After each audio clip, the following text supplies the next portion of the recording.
Metro station पर कई इंतजार कर रहा था। जब उसने देखा कि उसका बचपन का दोस्त कांटो भी पास में खड़ा है, लेकिन कांटो उसे नजरअंदाज करता है, तभी एक शराबी आदमी अचानक ट्रेन की पटरियों पर गिर जाता है। सब घबरा जाते हैं, कोई समझ नहीं पाता क्या करें। कांटो फौरन कूद पड़ता है और उस आदमी को बचाने की कोशिश करता है, लेकिन अकेले वो ऐसा नहीं कर पाता। वो भीड़ से मदद मांगता है, कई का नाम भी पुकारता है, पर कोई साथ नहीं देता। मजबूरी में कांटो उस आदमी को जितना हो सके प्लेटफॉर्म के किनारे तक खींच ले जाता है। आखिरकार भीड़ उसे ऊपर खींचने में मदद करती है। उसी वक्त ट्रेन आती है। कई कांटो को बचाने की कोशिश करता है, लेकिन दोनों पटरियों पर गिर जाते हैं। ट्रेन उनके ऊपर से गुजरती है और उन्हें दर्द महसूस होता है, लेकिन अचानक वो दोनों एक सफेद कमरे में पहुंच जाते हैं, जहां और भी कंफ्यूज लोग मौजूद हैं और एक बड़ा सा काला गोला है। कोई दरवाजा चेक करता है, लेकिन वो बंद है। कांटो खिड़कियों की जांच करता है, पर वो भी नहीं खुलती। कांटो कई से पूछता है कि स्टेशन पर उसने उसे क्यों इग्नोर किया। कई कहता है कि उसने उसे देखा ही नहीं था।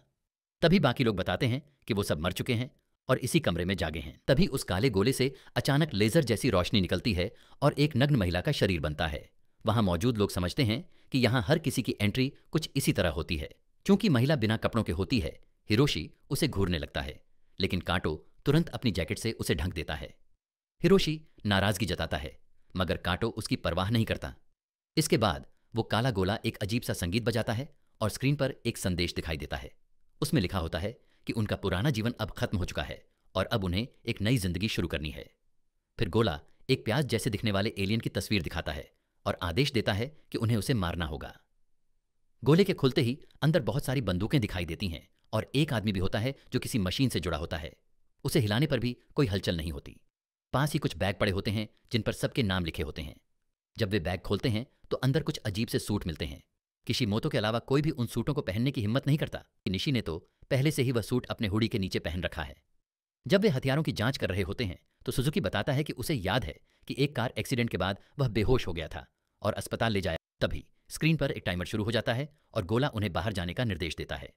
अगले ही पल उनके शरीर नीली किरणों के साथ गायब होने लगते हैं और सभी एक नई जगह पर टेलीपोर्ट हो जाते हैं। कुछ पल के लिए उन्हें लगता है कि वे वापस अपने असली जीवन में आ गए हैं। तभी निशी कुछ पढ़ती है और बताती है कि वे सभी एक वर्चुअल रियलिटी शो का हिस्सा हैं, जिसे अमेरिकन ट्राई आउट कहा जाता है।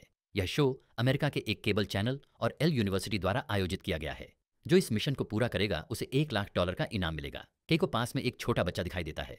निशी पुष्टि करती है कि वही प्याज एलियन है जिसे उन्हें खत्म करना है। उनके पास सिर्फ 20 मिनट का समय है। ग्रुप के अधिकतर लोग उस बच्चे के पीछे दौड़ते हैं, मगर किशिमोतो, केई और कांटो वहीं रुक जाते हैं। कुछ देर की भागदौड़ के बाद ग्रुप उस बच्चे को चारों ओर से घेर लेता है। बच्चा मासूमियत दिखाने की कोशिश करता है, लेकिन अचानक वह अपनी नाक से कीचड़ जैसी एक गंदगी फेंकता है और वहां से भाग निकलता है। केई और बाकी लोग इलाके को जांचते हैं, लेकिन उन्हें वहां कोई और नहीं दिखाई देता। उन्हें लगता है कि वे किसी गोल चक्र में फंस गए हैं। तभी कांटो और किशिमोतो उस बच्चे का पीछा करते हुए उनके पास से गुजरते हैं। लाने के लिए काफी मेहनत करनी पड़ती है। हिरोशी अपनी राइफल से गोली चलाता है, जिससे एलियन का हाथ झटक जाता है। जवाब में बच्चा 3 लोगों की टांगों पर हमला करता है और वे भी अपनी अपनी बंदूकें दागते हैं। एलियन फट पड़ता है और हर तरफ खून ही खून फैल जाता है। सुदजुकी को उल्टी आने लगती है, लेकिन हिरोशी को यह सब देखकर मजा आने लगता है और वो बार बार लाश पर गोलियां बरसाने लगता है, जिससे और खून उड़ने लगता है। कांटो उसे रोकने की कोशिश करता है। तभी एक बेहद लंबा आदमी पीछे से आता है और हिरोशी का मजाक उड़ाता है। जवाब में वो आदमी हिरोशी का पैर चबा लेता है और फिर उसके सिर को पकड़कर हवा में उठा लेता है। हिरोशी हाथ पांव मारता है, जिससे उस आदमी की नकली खाल उतर जाती है और सबको पता चलता है कि वह भी एक एलियन है, बच्चे का पिता। 2 लोग गोली चलाते हैं, लेकिन वह एलियन हिरोशी को ढाल की तरह इस्तेमाल करता है, जिससे गोली उसी को लग जाती है। एलियन अपने बड़े बड़े नुकीले नाखून दिखाता है और गैराज में मौजूद सभी लोगों को काटने लगता है, सिर्फ कांटो को छोड़कर।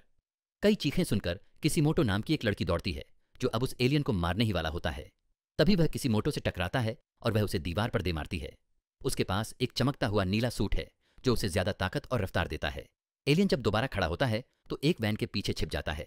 वह कांटो और किशिमोतो पर हमला करता है, जिससे दोनों दूर जा गिरते हैं, लेकिन किशिमोतो को सूट की वजह से कोई नुकसान नहीं होता। यह देखकर कई भी अपना सूटकेस खोलता है, लेकिन वह खाली होता है। एलियन उसके पीछे आता है तो कई वैन के चारों तरफ चक्कर काटता है और पीछे से सूटकेस उसके सिर पर दे मारता है।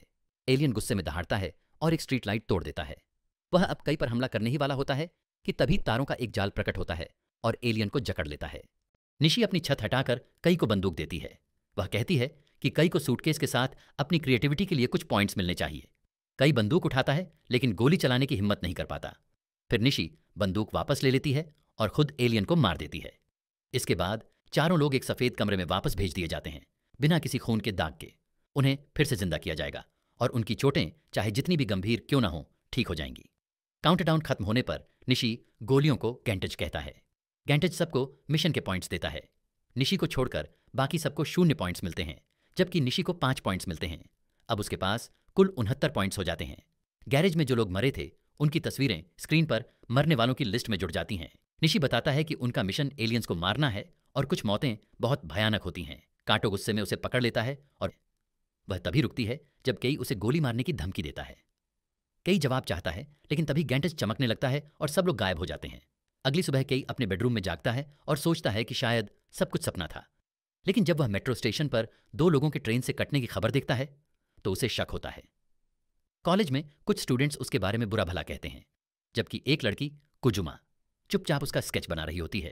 क्लास के बाद कुजुमा उसे दोस्ती करने की कोशिश करती है, लेकिन केई ज्यादा ध्यान नहीं देता। दोपहर में केई कांटो से मिलने उसके पुराने घर के पते पर जाता है, लेकिन वहां अब सिर्फ एक पार्किंग लॉट है। फिर वह उस गली में जाता है जहां मिशन हुआ था। दीवारें तोड़ी हुई होती हैं, लेकिन गैरेज एकदम साफ और खाली होता है। तभी किसीमोटो वहां आती है और कहती है कि उसे सब कुछ याद है। उसके पास अभी भी अपना सूट है, जिससे साबित होता है कि सब सच था। लेकिन वे पुलिस के पास नहीं जा सकते क्योंकि कोई उन पर विश्वास नहीं करेगा। किसीमोटो केई से पूछती है कि क्या वह उसके घर रह सकती है। वह बताती है कि पहले वह अपने बॉयफ्रेंड के साथ रहती थी, लेकिन उनका ब्रेकअप हो गया। उसने बाथरूम में आत्महत्या की कोशिश की थी, लेकिन जब आंख खुली तो वह सफेद कमरे में थी। कांटो को एलियन बच्चे की मौत का डरावना सपना आता है। सुबह वह बाथरूम जाता है और अपने छोटे भाई आयुमो से बात करता है। कांटो कहता है कि सब ठीक है, अब पिछले मिशन के बच्चे फिर से साथ हैं और 3 नए लोग भी आ जाते हैं। एक लड़की, एक बूढ़ी दादी और एक रोता हुआ बच्चा। गैंटेज वेकअप सॉन्ग बजाता है और बताता है कि आज का टारगेट एक अजीब तरह का एलियन है। ऋषि कहती है कि गैंटेज से कोई नहीं बच सकता और जो मरता है उसे बस किसी और से रिप्लेस कर दिया जाता है। केई और अब टेलीपोर्ट शुरू होता है और सब लोग अपने अपने सूट और हथियार लेने दौड़ते हैं। पार्किंग में बच्चा और दादी सबसे पहले पहुंचते हैं, लेकिन एलियन उन्हें तुरंत ढूंढ लेता है। वो अपना मुंह खोलता है और उसमें से चमकदार रोशनी निकलती है। जब केई वहां पहुंचता है तो वह जमीन पर लाशें देखकर डर जाता है। एलियन पास में म्यूजिक सुन रहा होता है। केई गोली चलाना चाहता है, लेकिन उसका हाथ अभी पूरी तरह टेलीपोर्ट नहीं हुआ होता। एलियन उसे देख लेता है और गोली चला देता है। केई आखिरी सेकंड में बच जाता है। उसे गिरने से चोट तो लगती है, लेकिन उसका सूट उसे बचा लेता है। उसकी गोली एलियन के म्यूजिक बॉक्स को तोड़ देती है। गुस्से में एलियन फिर से गोली चलाता है, लेकिन इस बार निशी पर। नीचे दोनों एक कार पर गिरते हैं और एलियन निशी को मारना शुरू कर देता है। वो इतना ताकतवर होता है कि निशी का सूट टूटने लगता है। कांटो कूद कर आता है और एलियन को पकड़कर दीवार से टकरा देता है और उस पर गोलियां चलाता है। एलियन बच निकलता है और फिर निशी की तरफ दौड़ता है। निशी आखिरी सांसों में कहती है कि उसे जिंदा करने के लिए 100 पॉइंट्स की जरूरत होगी और फिर मर जाती है। एलियन फिर से कांटो के पीछे आता है और उसे जोर का मुक्का मारता है। वो किसीमोटो पर गोली चलाने ही वाला होता है कि कांटो बीच में आ जाता है और उसे बचा लेता है। गोली कुछ कारों को तबाह कर देती है। एलियन कांटो को मारना शुरू कर देता है। केई गोली चलाना चाहता है, लेकिन डरता है कि उसके दोस्तों को चोट लग सकती है। तभी किसीमोटो एक पाइप उठाकर एलियन के सिर पर मारना शुरू करती है, जिससे गलती से गोली एक इलेक्ट्रिक स्विच को तोड़ देती है। एलियन किसीमोटो की बाहें पकड़ लेता है। वह उसे लात मारती है, लेकिन एलियन पर कोई असर नहीं होता। वो उसे दूर फेंक देता है, लेकिन कांटो उसे पकड़ लेता है और एलियन को एक कार से टकराने पर मजबूर करता है। अब केई का सूट फूलने लगता है, जिससे उसे बहुत ताकत मिलती है। वह एलियन को घूंसा मारता है, जिससे एलियन छत से टकरा जाता है। एलियन फिर हमला करता है, लेकिन केई उसे पकड़कर एक कार पर दे मारता है और दोनों खिड़की से गिर जाते हैं। एलियन गोली चलाने ही वाला होता है, लेकिन केई उसका मुंह अपनी बंदूक से ढक देता है और अंदर से उसके सिर को उड़ा देता है। एलियन छोटे धमाके के साथ मर जाता है और कार भी तबाह हो जाती है। सब लोग गायब होने लगते हैं। केई का एक पैर और एक हाथ चला गया होता है। वो देखता है कि कार से गैस लीक हो रही है, जो टूटे हुए पावर बॉक्स को छूती है और एक बड़ा धमाका हो जाता है। सफेद कमरे में कांटो पूछता है कि केई का क्या हुआ। गैंटेज सीटी बजाता है और केई को पूरी तरह ठीक कर देता है। उसे 7 पॉइंट्स मिलते हैं, बाकी सबको कुछ नहीं मिलता। एक मैसेज में लिखा होता है कि अब 93 पॉइंट्स बाकी हैं। केई पूछता है कि 100 पॉइंट्स पर क्या होगा। गैंटेज बताता है कि कोई मरा हुआ इंसान जिंदा किया जा सकता है या फिर सब यादें मिटाकर हमेशा के लिए आजाद हुआ जा सकता है। अगली सुबह केई सूट पहनकर जागता है। वह पेन तोड़कर सूट की ताकत टेस्ट करता है। फिर कपड़ों से सूट को ढककर शहर में ऊंची ऊंची छलांगे लगाता है। छतों पर जाने से पहले कुजुमा का कॉल आता है, जो उसे कॉफी शॉप बुलाती है। वहां कुजुमा अपनी ड्राइंग्स दिखाती है। केई बताता है कि वह स्कूल में कांटो को बदमाशों से बचाता था। उधर किसीमोटो को कांटो की पुरानी जैकेट वापस मिलती है। कांटो कबूल करता है कि वह जुवेनाइल जेल में था, क्योंकि उसने अपने हिंसक पिता की हत्या की थी। बाद में कांटो न्यूज देखता है, जहां पुलिस गैरेज में हुए नुकसान की जांच कर रही होती है। उसका भाई आयुमो कहता है कि उसे अजीब सपने आ रहे हैं जिनमें काटो गायब हो रहा है। उसी रात पूरा ग्रुप नए लोगों के साथ फिर से सफेद कमरे में पहुंचता है। आज का मिशन एक बहुत ही भयानक एलियन के खिलाफ होता है जो सभा वाले सभ्य एलियन जैसा लगता है। काटो नए लोगों से कहता है कि सूट और बंदूक ले लें, लेकिन एक साधु भिक्षु कहता है कि यह सब शैतान का काम है और वो इनकार कर देता है। काटो गुस्से में कहता है कि वह अब और मौतें नहीं देख सकता। यह बात उसे थोड़ा शांत कर देती है, लेकिन गैंटच सबको मिशन पर भेजना शुरू कर देता है। ग्रुप एक म्यूजियम में पहुंचता है जहां प्रवेश द्वार पर दो बहुत बड़ी मूर्तियां खड़ी होती हैं। नोजुकिया नया खिलाड़ी बाईं तरफ की मूर्ति पर गोली चला देता है और वह मूर्ति टूट जाती है। तभी दाईं तरफ की मूर्ति हिलने लगती है और सभी को कुचलने की कोशिश करती है। सभी भागने लगते हैं, लेकिन एलियन थोड़ा धीमा है। एक खिलाड़ी म्यूजियम के एक बहुत ही सजावटी कमरे में छुपकर प्रार्थना करने लगता है। हर बार जब वह आंखें बंद करता है तो मूर्ति उसके और पास आ जाती है। बाहर एक और मूर्ति के चारों ओर घूमकर कोई शॉर्टकट लेने की कोशिश करता है, जिससे एक शॉक वेव तेज लहर बनती है। एक और नया खिलाड़ी भिक्षु वाले कमरे में छुपता है।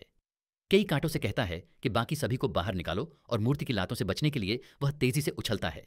वह मूर्ति के नीचे से फिसलता है और उसके पैर पर गोली मारता है, जिससे मूर्ति का पैर फट जाता है। फिर वह मूर्ति एक नए खिलाड़ी पर गिर जाती है। कई मूर्ति के चेहरे पर गोली चलाता है और एक बड़ा धमाका होता है। एलियन मर जाता है। कई को गर्व होता है, लेकिन कांटो उसे डांटता है कि उसकी वजह से एक खिलाड़ी मरा है। कई कहता है कि गलती कांटो की है, जिसने सबको समय पर बाहर नहीं निकाला।